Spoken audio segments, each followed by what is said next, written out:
Hi అండి. అందరికీ నమస్కారం. Welcome to Vijayalakshmi cooking and vlogs. ఈరోజైతే రాయలసీమ స్టైల్‌లో ఒగ్గని బజ్జీలైతే చేయబోతున్నాము.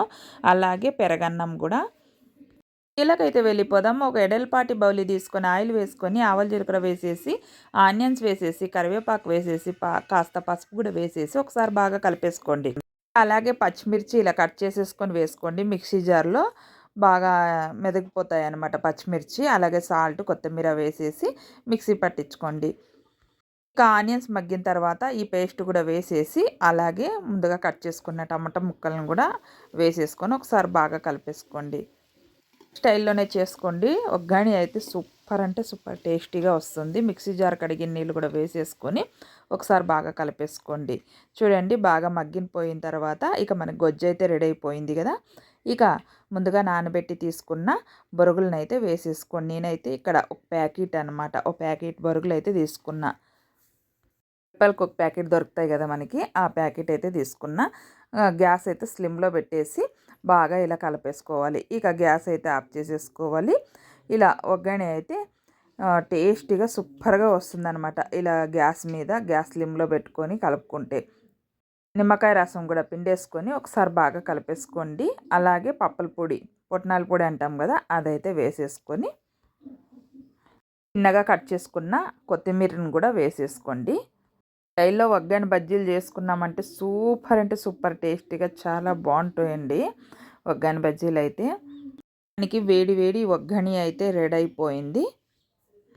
అమ్మ అయితే చాలా బాగా చేసేదన్నమాట ఒగ్గని బజ్జీలు. ఇక అలాగే నేను కూడా నేర్చుకున్నాను అనమాట. అదే స్టైల్లో నేను కూడా ఒగ్గని బజ్జీలు చేసేసాను. ఇక బజ్జీలండి ఒగ్గని చేసేసుకున్నాం కదా. ఒక బౌలి తీసుకొని కొన్ని నీళ్ళు వేసేసుకొని వాము, జీలకర్ర, అలాగే సాల్టు, ఇక వంట సోడా వేసేసుకొని ఒకసారి బాగా కలిపేసుకోండి. శనగపిండి కూడా వేసేసుకొని ఒక 2 కప్పులు, చిన్న కప్పుతో ఒక 2 కప్పులు శనగపిండి అయితే వేసేసాను అనమాట. ఇక ఒకసారి బాగా కలిపేసుకొని వేడి ఆయిల్ అనమాట, వేడి అయిన ఆయిల్ వేసేసుకుంటే బాగా మనకి బజ్జీలు అయితే పొంగుతాయి అన్నమాట. ఇలా వేసేసుకోవాలి.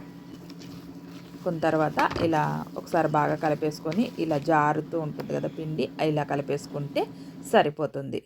ఇక మనం బజ్జీలు అయితే వేసేసుకుందాం. బజ్జీలు రౌండ్‌గా కూడా వస్తాయి. ఇలా పగులుతూ ఇలా బజ్జీలు కూడా వస్తాయన్నమాట.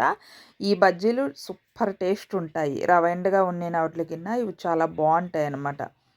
అలాగే మనం కట్ చేసి పల్లీలు, అలాగే ఆనియన్స్, సాల్ట్, కొత్తిమీర వేసుకొని తినవచ్చు. లేదంటే ఇలాగ డైరెక్ట్ కూడా తినవచ్చు.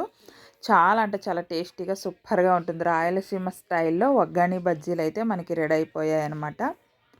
మందికి సరిపడేలా మనం ఒగ్గాని బజ్జీలు అయితే రెడీ చేసేసుకున్నాం కదా.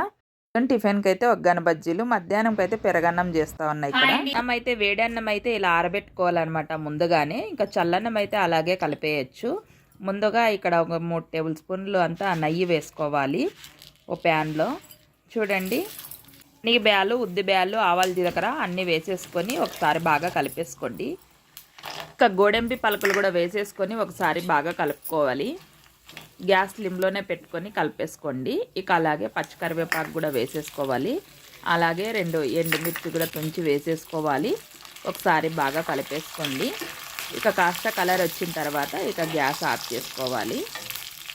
ఇక అన్నం అయితే ముందుగానే ఆరబెట్టుకున్నాం కదా. ఇక కాస్త సాల్ట్ వేసేసుకొని, అలాగే చిన్నగా కట్ చేసుకున్న గ్రీన్ చిల్లీ ముక్కలు కూడా వేసేసుకొని, అలాగే చిన్నగా కట్ చేసుకున్న క్యారెట్ ముక్కలు కూడా వేసేసుకొని, అలాగే ఆనియన్స్ ముక్కలు కూడా వేసేసుకొని, ఇక పెరుగు అయితే ఒక 1/2 లీటర్ తీసుకున్నాను అనమాట. ఇక వేసేసుకొని, ఇక కొన్ని నీళ్ళు కూడా వేసేసుకొని ఒకసారి బాగా కలిపేసుకోండి. ఎండాకాలం అయితే అప్పుడే స్టార్ట్ అయిపోయింది కదా. ఇక అప్పుడప్పుడు ఇలా చేసుకొని తింటే చాలా బాగుంటుంది. ఇక ముందుగానే మనం పోపు అంతా రెడీ చేసుకున్నాం కదా. ఇక వేసేసుకొని ఒకసారి బాగా కలిపేసుకోండి. టేస్ట్ అయితే అదిరిపోతుందండి. చాలా అంటే చాలా బాగుంటుంది. సింపుల్గా కూడా అయిపోతుందన్నమాట. పిల్లలు కూడా చాలా ఇష్టంగా తింటారు. చూడండి ఇక బాగా కలిపేసుకున్నాం కదా. ఇవైతే ఇక దాళింబరి విత్తనాలన్నమాట. మీ ఇష్టం ఉంటే వేసుకోండి, లేదంటే స్కిప్ చేసేయండి. ఉంటే బాగుంటుంది తినడానికి. ఇక చిన్నగా కట్ చేసుకున్న కొత్తిమీర కూడా వేసేసుకొని ఒకసారి బాగా కలిపేసుకోండి. ద్రాక్ష కూడా ఉంటే చిన్నగా కట్ చేసుకొని వేసుకోవచ్చు. స్వీట్ ద్రాక్ష ఉంటాయి కదా, అవి వేసుకోవచ్చు, బాగుంటుంది. సూపర్, చాలా బాగుంది.